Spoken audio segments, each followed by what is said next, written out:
સરખેજ રોજા એ એક વિવિધ સ્મારકોનું વિશાળ અને અનન્ય ઐતિહાસિક સંકુલ છે જે અમદાવાદ શહેરની સાનિધ્યમાં લગભગ 8 કિલોમીટરના અંતરે મકબરા નામના ગામમાં સ્થાપિત છે. હાલમાં મકબરા ગામનો સમાવેશ અમદાવાદ મહાનગરની હદમાં કરવામાં આવેલ છે.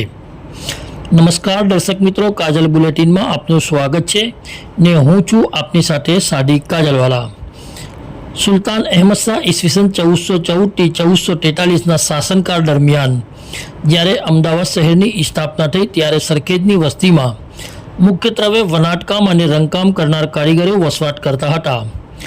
સૂફી સંત શેખ અહેમદ ગજ બક્ષ ખટ્ટુ રહેમતુલ્લાહ અલૈહ કે જેઓ સુલતાન અહેમદ શાહના સલાહકાર હતા, તેમણે સરખેજના શાંત અને આહલાદક વાતાવરણમાં પોતાનો મુકામ કર્યો. ત્યારથી સૂફી સંતના નામે સરખેજ વનાવેલું છે. તેઓ 111 વર્ષના જીવનકાળ દરમિયાન અત્યંત આદરણીય અને સન્માનિત રહ્યા હતા. મકબરામાં સુલતાન મહેમૂદ બેગડા સહિત 3 સુલતાનો અને રાનીઓના મજાર પણ ત્યાં હયાત છે. આ રોજાની મુલાકાત ભારતના પૂર્વ રાષ્ટ્રપતિ એપીજે અબ્દુલ કલામ આઝાદ તથા ભારતના વડાપ્રધાન શ્રી નરેન્દ્રભાઈ મોદી તેમજ ફિલ્મ એક્ટર અમિતાભ બચ્ચન અને ગીતકાર જાવેદ અખ્તર સહિત અનેક મહાન હસ્તીઓ આ મકબરાની મુલાકાતે આવી ગયા હોવાનું જાણવા મળ્યું છે. જો તમે અમદાવાદ જાઓ તો આ સરખેજ મકબરાની મુલાકાત લેવાનું ચૂકશો નહીં. રિપોર્ટ સાદિક કાજલવાલા.